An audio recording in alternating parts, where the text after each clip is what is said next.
سلام ጥዕና ብልና ፍቷትን ክብራትን ቤተሰብ ሰማይ ሚዲያ ነሳት ሲስተዋረዶ ዋናዊ ዜናታት ሒዝና ለኩም ቀሪብና ኣለና ሓብራው ጻንሒትኩም ሰናክኹም ብምዕዳም ናብ ዘርዘራቱን ተሰጋጊርና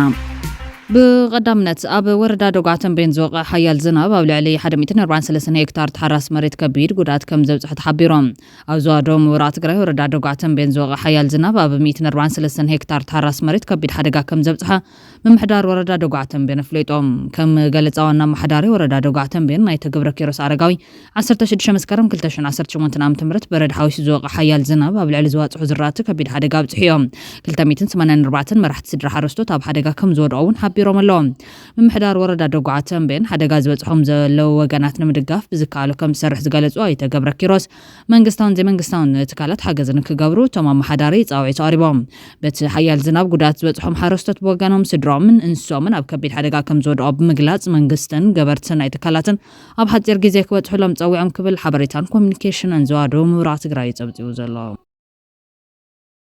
بخالي حبريتا بعل جنرال صادقان نحوحت كاب سلطان كاليل نايخل يزبل وسند قالس شلخوت يوم نسرعات محدرات تግራይን ተጋሩን بمزراق حدነት ህዝብ ትግራይን خبتن العلو جام نزفتهم منغستا وقلبت أنا زي السلاسلون بحدا قجلان كمر راح زوسنون عن دارتيو تدرا حيلتات نمغلباس من قصاص دليت لو تستقرا قصالان فتقالسو من علام ومن عن التيرام تقدموا بتحيم كزرب صنحان حزب علنا حزب استبتنن مستراو سند اب تግራይ ድሕርናይ بقوامነት ተጻወተጡ ማል ስምዕነት ፕሪቶሪያ ዝተተኸለ ጊዜያዊ ምሕዳር ትግራይ ብዙሓት ጊዜ ዘይህቡ ከመንግስታዊ ግልጋሎት ናብ ኑር መምላስ ሕገ መንግስታዊ ወሰን ትግራይ ምኽባር ዝተመዛበሉን ዝተሰደዱን ወገናትና ጸጥታው ሕዝብ ዝጋብር መንገዲ ናመረበቶም መምላስ ናይ ጸጥታ ኃይል ምትዕርራይ ናይ ዳግመ ሕይወት ስራሕቲ ምጅማርን ናጻል መረጻ ጥጥሕ ባይ ተፈጢርካ ነጻ ፍትሐውን ዲሞክራሲያዊ መረጻ ብምክያድ ዝተመረጻ መንግስቲ ምትካልን ዛመሰሉ ዕላማታት ዝሓዘ ይነይሩ ዝብል ኮይኖም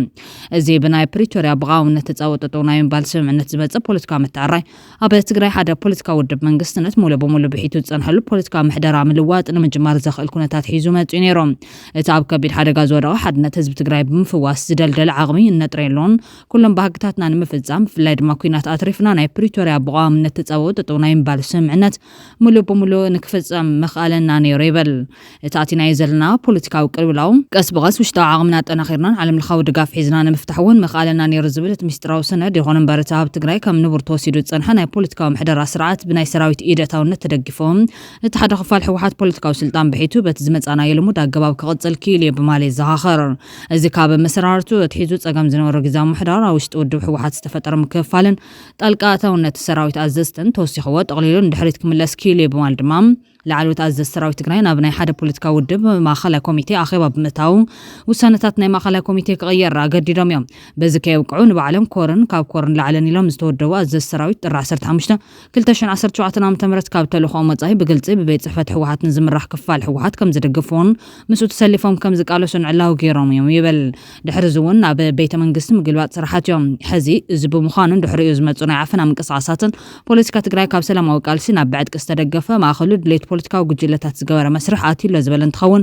እዚ ኸይዲ ህጹፍ ፍታሕ ዘለዮም ጸገማት ህዝቢ ትግራይ ካብ ኣጀንዳነት ወጻኢ ዝገበረን ንህዝብን ሰራዊትን ትግራይ ዝበታተነን ናብ ከቢድ ሓደጋ ኩናት ዘእትወናን ኮይኑ እዮም ንሓድነት ህዝቢ ትግራይ ድማ ናብ ከቢድ ምክፍፋል እትይወሎ ክብል ስፍሓትን መጻጸነት ኣብ ትግራይ ተፈጢሩ ዝበሉ ጸገም ይመልከት ድሕሪ እዚ ብፕረዚደንትነት ዝተሸመነ እቲ ግልበጣ መንግስቲ ላዕለዋይ ጸጥታ ኮይኑ ይመርሕ ዝነበረ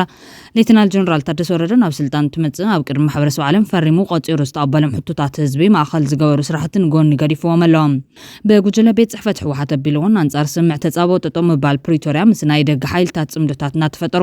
ንህዝቢ ትግራይ ናብ ኩሉ ዝምለስን ትግራይ ዓውደ ኩናት ግዳማይን ሓይልታት ገይሩ መምለሲ ናብ ዘይብሉ ጥፋት ዘእቱን ምንቅስቓስ ይግበረሉ ክብል ድማ ንጀነራል ታደሰን ምሕዳሩን ይኸስስ ኣብ ዝዋን በቲ ዝተገለጸ ኩነታት ምኽንያት ኣብ ትግራይ ዝተረጋግዐ ሰላማዊ ፖለቲካዊ ቃልሲ ምክያድ ኣዝዩ ከቢድ ኮይኑ ኣሎ ትግራይ እውን ብሰላም ወፊርካ ምእታው ዘይከኣለላ ካብ መዓልትና መዓልቲ ሓደጋ ኩናት ዝውስኸላ ዓውደ ኩናት ግዳማይን ሓይልታት ናይ ምዃን ዕድላ ሰፊሕ ኮይኑለ ዝብል እቲ ሰነድ ህዝባን ሰራዊታን ዝተበተነት ሸፋቱ ዝዕንደሩላ ዓዲ ኮይና ኣላ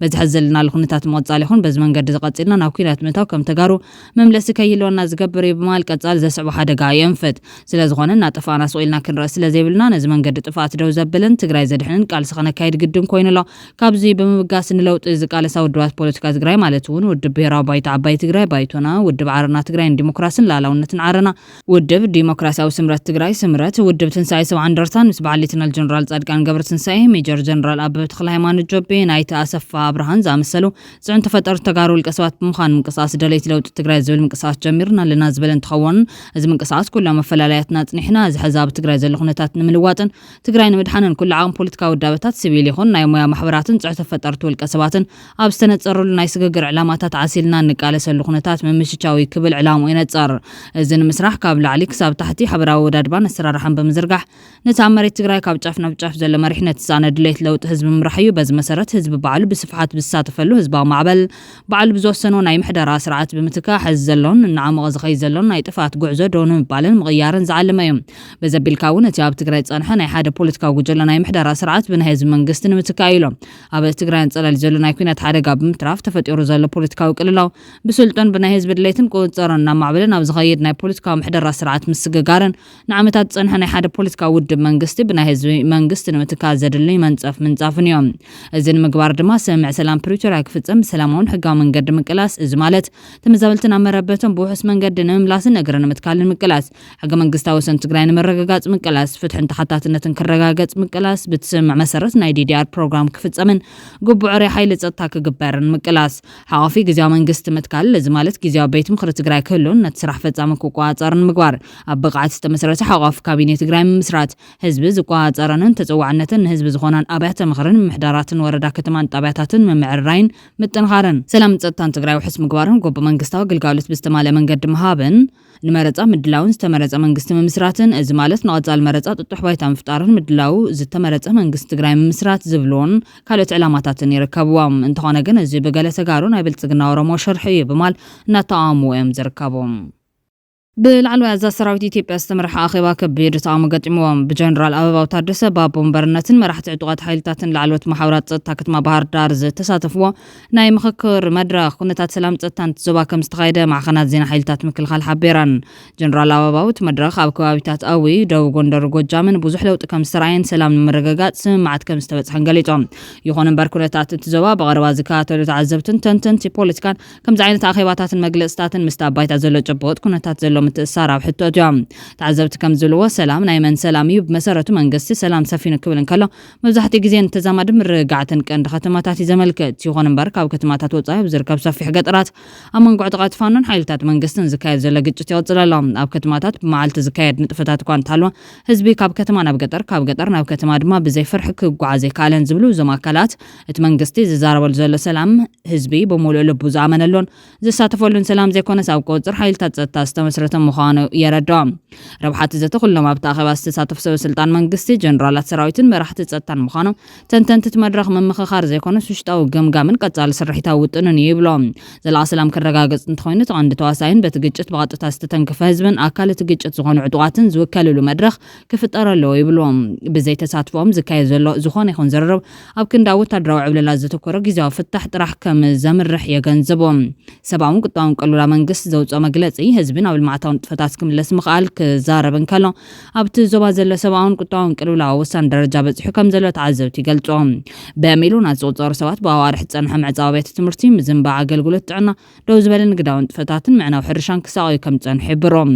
ብዛዕባ ልማዓት ቅድም ዝራብና መዓልታዊ ናብራ ህዝብን ኣብ ንውር ምምላስን መሰረታዊ አገልግሎታት ናብ ንውር ምምላስን አገዳሲ እዩ ክብሉውን ብትሪ መኽሮም أخيبا بحر دار منقستين أتخون تتزتها كوكوات أرزل ودليت زرقان تخونا أبت زبان بار سلام نمتاقنا قنا بزوح سرح كم زلو تعذبتي قلتهم حق إنيا سلام كمت زخل هزب زملكات نخل زحقوف نايزت مدرخاتن تقجت مسار زخون بوليسكا وقدايات مفتاح حق إنيا دليتن ترحيلهم عيل تاتفان نوع ستروات مسكرم كلتاشن عصرت شمون تنام تمرت أبرس أهادو تاتسرعات بلتقنا قزيف عاود تقونات صفاهم كم زلو كقلت زنحا غينام عيل تاتفان نام حارة أبرس ياب سمين ولو في رز أنحسراويت بزوصلو دمساس متقعتي جزيف عود كم استجونات أفز تفلالي تبصابات نحبر يوم. كاب زيناتات وصاي سماي ميديام. أب نيروبي ناوكينات يوكرين منسياتي ململ نيروز تبالو الكسبات أو قيداتيوم بوليس أب روسيا سرح كتقصاريهم بزول مثلال ناب يوكرين نابوغ كل أخو تداليم نيروم زبالهم إسراو الكسبات كابزي حقاوي أسقرتي كم زدحنا قليتلهم أب رسكة ما نيروبي وصيلو أب زركب منبر غزاب استقبر كتلن تفتشن توم الكسبات نممل مال زوالو ناوتتات نيقعزو سنداتن دبداب بيتاتن ترخيبهم توم الكسبات بملمال لا ورح مسكرم تقمتن ناب روسيا نملاخي تحابر نيروز تبالو حدا والكسب دما أب قيداتيوم እትውልቀ ሰብ ናብ ቤት ፍርዲ ክቐርብ እንከሎ ፖሊስ ምርመሮ ክሳብ ዝወድን 10 መዓልታት ኣብ ቤት ማእሰርትን ክጸንሕ ተወሲኖም። ኣብ ኬንያ ብዙሓት ኣብ ሩስያ ስራሕ ክትቁጸሩ ይኹን ብዝብል ምትላል ይውሰድለው ዝብል ልዑል ስጋት ኣሎ። ኣብ ቀረባ ኣብ ዩክሬን ዝተተሓዘ መንእሰይ ኣትሌት ናብ ሰራዊት ሩስያ ንክጽምበር ንምግባር ምትላል ተፈጺሙሎም። ሰመዚ ኣብ ዘካየድዎ ወፍሪ ዝተፈላለዩ ኣካላት ጸጥታን ድሕነትን ብርክት ዝበሉ ኬንያውያን ደሌት ስራሕ ካብ ሃገር ንክወጹ ዝገብር መርበብ ገበነኛታት ኢላማ ብምግባር ብምትሕባር ዘካየድዎ ወፍሪ ምዃኑ ኣፍሊጦም። በዚ ኣታይ ሪቨር ኣብ ዝበሃል ከባቢ ኣብ ዝርከብ መንበር ገዛ 22 ኬንያውያን ናብ ሩስያ ንምኻድ እናተጸበዩ ከለዉ ከም ዝተተሓዙ ተገሊጾም። ፖሊስ ሚስጥራዊ ትካል ምስጋር ሰባት ኬንያውያን ኣብ ሞስኮ ስራሕ ክትረኽቡ ክንገብር ኢና ብማል ኣብ ዩክሬን ናብ ዝካየድ ዘሎ ኩናት ይልኸሎ ኢሎም። መርመርቲ ስራሕ ክትቁጸሩ ይኹን ብዝብል ዝተታለሉ ኬንያውያን ሽሙ ንዘይተጠቐሰ ኤጀንሲ ወጻኢ ናይ ስራሕ ውዕል ከም ዝፈርሙ ተዛሪቦም። ብመሰረት እቲ ውዕል ንቪዛ ጉዕዞ መንበርን ካልኦት ወጻኢታት ሎጂስቲክስን $18,000 ንምኽፋል ተስማዕሚዖም። ገለ ውልቀ ሰባት ኣቐዲሞም $1,500 ከም ዝኸፈሉ ተሓቢሮም። ፖሊስ እዞም ደሌት ስራሕ ሓንሳብ ተመልሚሎም ካብ ሃገር ምስ ወጹ ተጎዲኦም ስነልቦናዊ መጉዳት በጽሕዎም ወይ ሞይቶም ክምለሱ ይኽእሉ እዮም ኢሎም። ክልተ ኬንያውያን ኣብ ቀረባ ካብ ሩስያ ክምለሱ እንከለዉ እቲ ሓደ ኣብ ናይሮቢ ኣብ ዝርከብ ሆስፒታል ክትትል ሕክምና ይገብረሉ ተባሂሎም። ኣብ ቀረባ ላዕለዋይ በዓል መዚ ስልጣን ሚኒስትር ጉዳያት ወጻኢ ጉዳይ ብዘይሕጋዊ መንገድን ኣብ ሩስያ ተወሲዶም ሰራዊት ዩክሬን ዝኣሰሮም ኬንያውያን መንግስቲ ይከታተሎ ከም ዘሎ ሓቢሩ ነይሮም። ወሃቢ ቃል ዩክሬን ብዛዕባ ተሓዛ ምሩኻት ንዘቕረበሉ ሕቶ ዜጋታት ሶማልያ፣ ሴራሊዮን፣ ቶጎ፣ ኩባ፣ ስሪላንካን ካልኦትን ኣብ ዩክሬን ፔትሮ ያቴሴንኮ ኣብ ዝበሃል ማዕስከር ሱራት ኩናት ከም ዝርከቡ ገሊጾም። እንተኾነ ግን ብዛዕባ ካልኦት ምሩኻት ክዛረብ እንከሎ ብዙሓት ሃገራት ኣፍሪካ ዜጋታተን ንምምላስ ዘርእዮ ድሌት ድኹም እዩ ክመልሶም እውን ኣይደልያን ክብል ንቢቢሲ ገሊጹ እዮም።